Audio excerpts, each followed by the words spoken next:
A vingança da vovó. Ok, então, aviso prévio para quem está no celular, escrevendo às pressas, a história me foi contada pelos meus avós, então pode estar um pouco exagerada, blá blá blá, vamos à história. Eu precisei escrever isso imediatamente porque é a coisa mais incrível que já ouvi.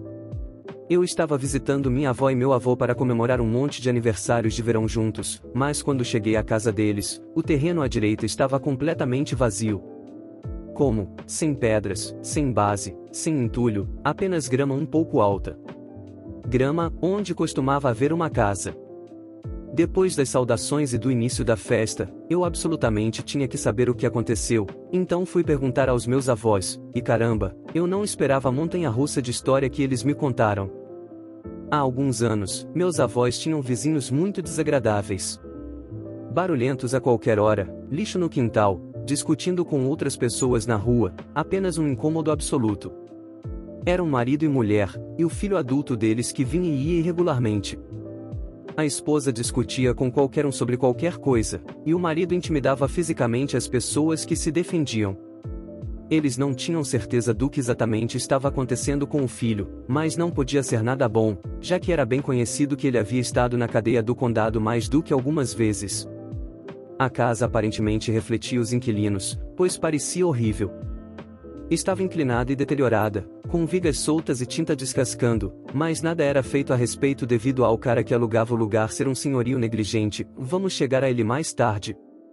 Tudo chegou ao limite uma noite, quando meus avós voltaram para casa e encontraram a porta dos fundos arrombada e algumas das guitarras do meu avô desaparecidas. Agora, meu avô adora música e canta e toca a vida inteira, então é seguro dizer que essas guitarras não são apenas muito memoráveis para ele, mas também muito caras. Eles, é claro, foram à polícia, e após algumas investigações, descobriram que as guitarras haviam sido vendidas em uma casa de penhores ou em algum lugar pelo filho. Infelizmente, eles não conseguiram recuperar as guitarras, mas acredito que meus avós foram razoavelmente compensados, já que as guitarras estavam seguradas. Aprendi hoje que as guitarras têm seguro. Dado quão caras eram as guitarras, o roubo era definitivamente um crime grave, e o filho acabou na cadeia novamente. Depois disso, os vizinhos passaram a assediar meus avós através da cerca ou na varanda deles, o que tornava difícil para eles até mesmo sentarem do lado de fora. Eles o xingavam, jogavam lixo por cima da cerca. Agora, enquanto meu avô é um cara muito tranquilo e relaxado, minha avó não aceita desaforo de ninguém, especialmente de idiotas como esses. Então, o que ela fez? Ela fez com que a casa fosse condenada. Foi fácil para ela fazer isso, na verdade. Ela ligou para as autoridades locais, um advogado geral? Administrador de propriedades? Eu não sei, e eles vieram fazer uma inspeção, embora fosse claro pelo lado de fora da casa que ela não havia sido adequadamente mantida por muito tempo. Uma ligação levou a outras, e a propriedade foi considerada inabitável, o que forçou os vizinhos rudes a se mudarem. Não tenho certeza do que aconteceu com eles ou para onde foram, mas supostamente foram hospedados em um hotel nas proximidades pelo senhorio até que a casa pudesse ser consertada. Agora entra o senhorio negligente. Claro que os inquilinos dele lhe disseram quem havia denunciado a casa, então é claro que ele estava chateado com meus avós. Em vez de consertar a casa, ele ficou agressivo no primeiro dia em que esteve lá, gritando com meus avós sobre como eles eram idiotas por denunciá-lo e como eles o fizeram perder muito dinheiro e que ele iria processá-los e por aí vai. Chegou ao ponto em que os vizinhos do outro lado da rua chamaram a polícia local para acalmar a situação, o que eles fizeram. Algumas semanas se passaram e minha avó não viu o senhorio nem ninguém por perto para consertar a casa. Não sendo alguém que deixa as coisas passarem facilmente, minha avó começou a fazer ligações frequentes para diversos serviços, denunciando a casa e sua falta de progresso. Cada vez, o caminhão do senhorio aparecia por um dia e depois ia embora sem mudar nada. Meu avô disse que ele bloquearia a entrada deles, mas como eles ficam em casa na maioria das vezes, não era um grande problema. Minha avó discordava. Finalmente, minha avó reclamou o suficiente para que as autoridades condenassem a casa para demolição. Isso teve dois efeitos importantes. Primeiro, os vizinhos rudes agora estavam praticamente sem casa, já que assim que eles e o senhorio ficaram sem dinheiro para pagar o hotel, ficariam sem ter onde morar. Segundo, o senhorio ainda tinha que pagar uma quantidade absurda de multas pelo estado da casa.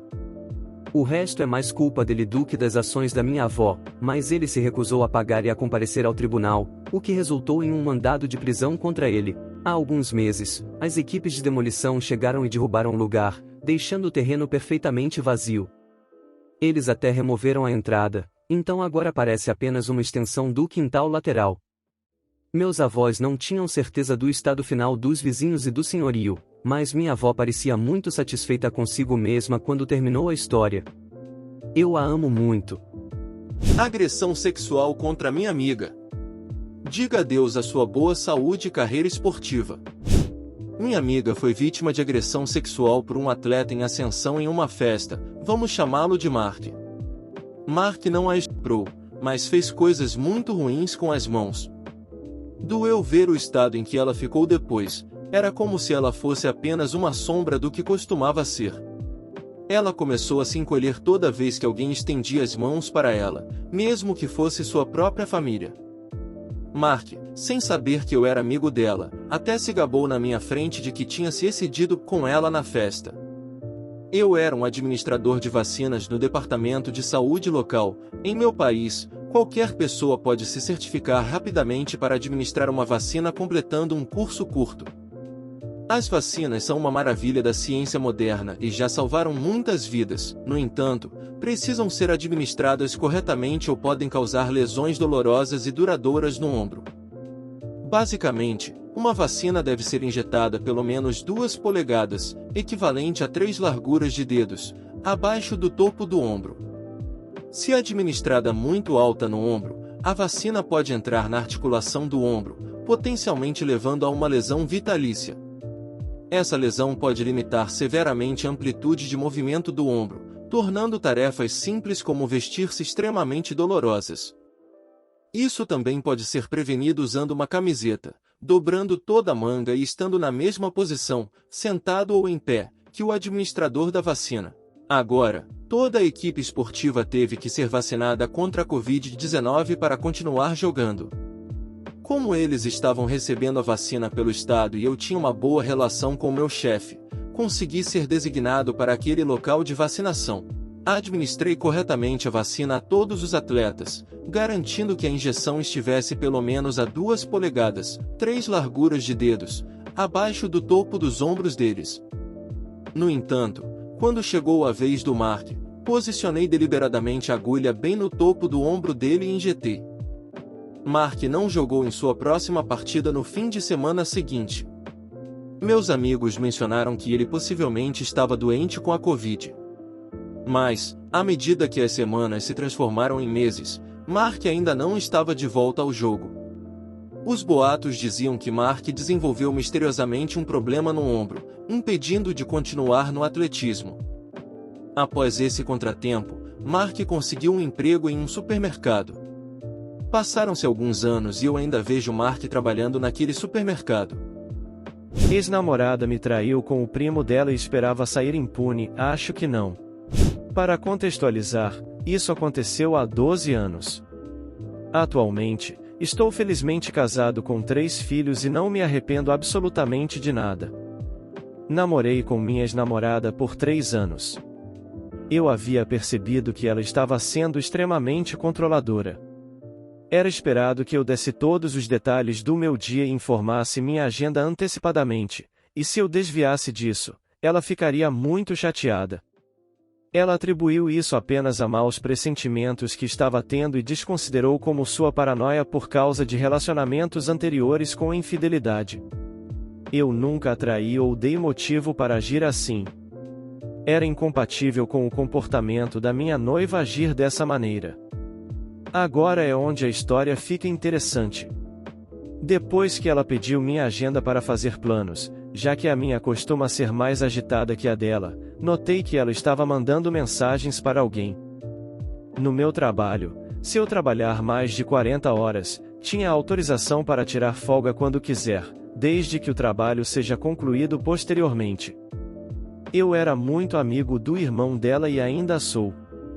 Rimos disso até hoje, e ele lembra ativamente a ela disso.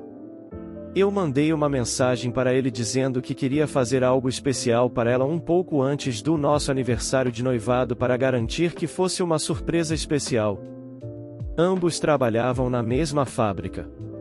Ele era um auxiliar de produção e ela uma gerente de remessa. Ele teve a gentileza de me informar sobre a agenda dela. É aí que a discrepância se encaixa. Sem o meu conhecimento, ela estava abrindo mão de horas extras. Ela trabalhava em turnos de 12 horas de segunda a sexta-feira, com exceção de quarta-feira, quando trabalhava apenas meio período. Ela começou a tirar quartas-feiras de folga logo na época em que começou a ficar extremamente controladora.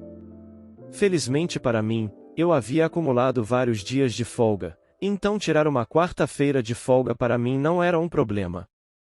Passaram-se alguns dias, e a quarta-feira chegou. Coloquei minha roupa de trabalho e saí para o trabalho. Eu esperava que ela saísse, já que o nosso complexo de apartamentos tinha 2 saídas na mesma rua, que eu podia ver diretamente de um centro comercial, então estacionei meu carro nos fundos e esperei. Após cerca de 1 hora, notei um Mustang vermelho muito específico com um decalque específico na janela traseira. Era o primo dela. Também fiz o meu dever de casa, deixei um laptop antigo, que mantínhamos em nossa mesa em uma área de escritório, que dava para ver a sala de estar, a porta do quarto, o banheiro e a cozinha. Configurei-o para acesso remoto e o configurei para me alertar quando a webcam detectasse movimento. Dando a ela o benefício da dúvida, pensei que ele poderia estar entregando algo ou indo ajudá-la com alguma coisa, já que a família dela às vezes fazia isso. Certamente, uma mensagem apareceu para que eu acessasse remotamente meu laptop. Ele entrou pela porta sem pestanejar, ela desabotoou a camisa dele e começou a beijá-lo. Criei um link de URL para a transmissão ao vivo. E, enquanto eles estavam ocupados, tínhamos um grupo de mensagens de família e um grupo de mensagens de amigos. Ambos faziam parte disso, mas, naquele momento, estavam indispostos e não olhavam seus telefones. Eles nem esperaram, poderiam ter ido para o quarto, mas não, decidiram ficar ali mesmo. Enviei o link para o grupo de amigos e o grupo de família. Em questão de minutos, meu telefone começou a tocar sem parar, de amigos e familiares. Não havia como voltar atrás. Ela estava sendo bombardeada, mas estava ignorando o telefone. Somente na 4ª ou 5ª chamada é que eles decidiram fazer uma pausa. Para contexto, o estado em que moro permite a gravação de propriedade pessoal, independentemente da ocupação. Eu era o único no contrato de aluguel, ela não podia estar no contrato por causa de crédito ruim. A ligação que ela atendeu era da mãe do primo com quem ela estava traindo. Ela atendeu o telefone no viva voz, e eu não estou brincando, as primeiras palavras da mãe dele foram: "Pare de transar com o meu filho." Eles ficaram rígidos e ela começou a gaguejar, dizendo: "E do que você está falando?", etc.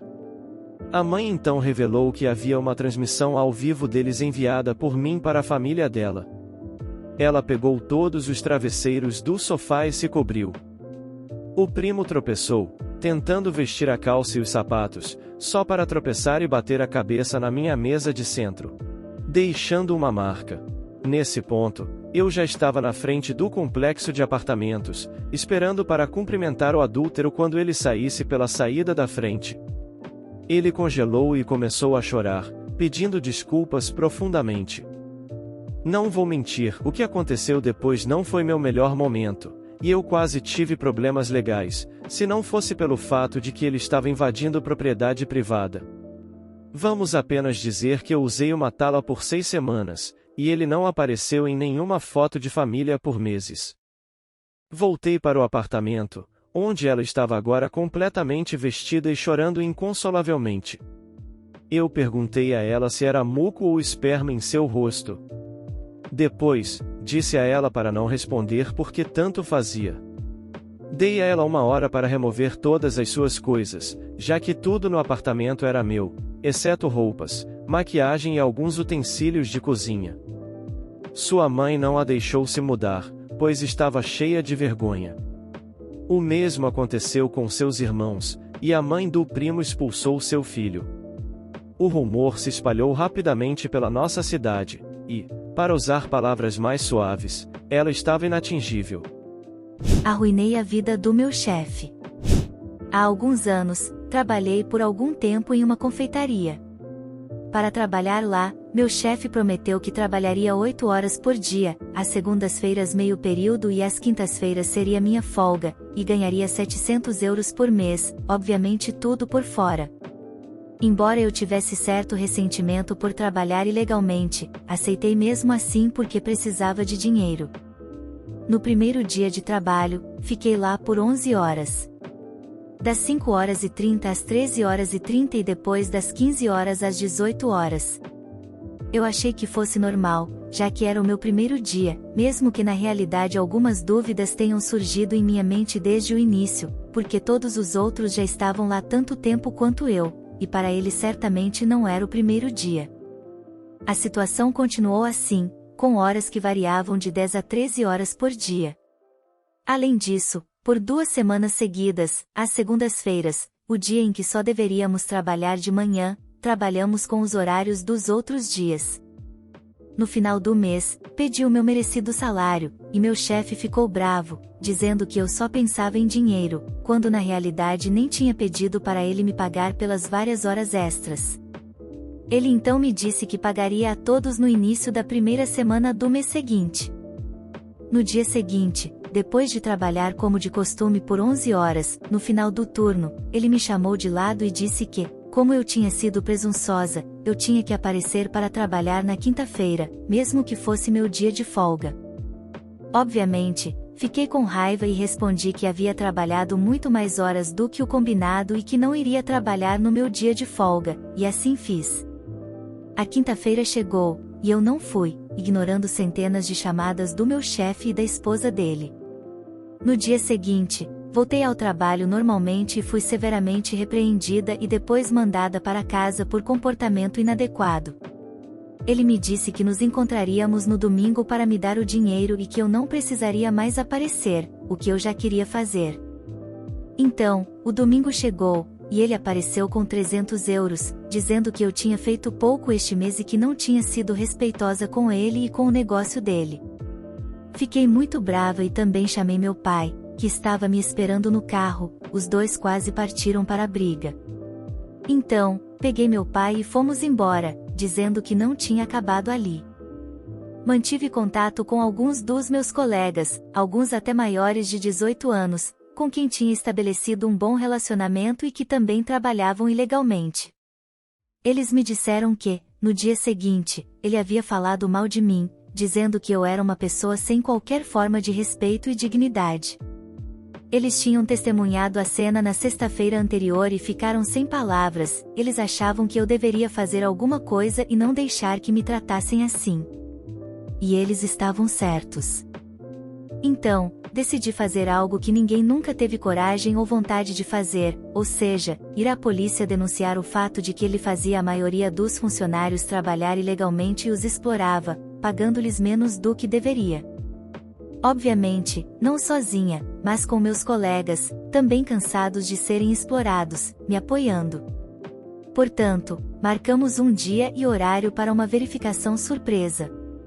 O dia acordado foi sábado de manhã, das 9 às 10, o dia e horário em que geralmente havia mais trabalho. Não é preciso dizer que, ao contrário do que se pensa na Itália, às vezes a justiça funciona, e naquele dia, a polícia descobriu toda a situação e imediatamente fechou o negócio. Posteriormente, o dono, além de meu ex-chefe, foi investigado e condenado a não sei quantos anos de prisão. O negócio foi apreendido, e agora a família dele está tendo que pagar mais de 1 milhão de euros por evasão fiscal por outros motivos relacionados a recibos falsos e outras coisas que eu não entendo muito bem. Estou publicando isso aqui também porque muitas pessoas me disseram para fazer isso. Confira esse relato de uma professora que ferrava com um aluno e acabou sendo humilhada por ele. Não se esqueça de deixar o like e se inscrever no canal. Muito obrigado e até o próximo vídeo.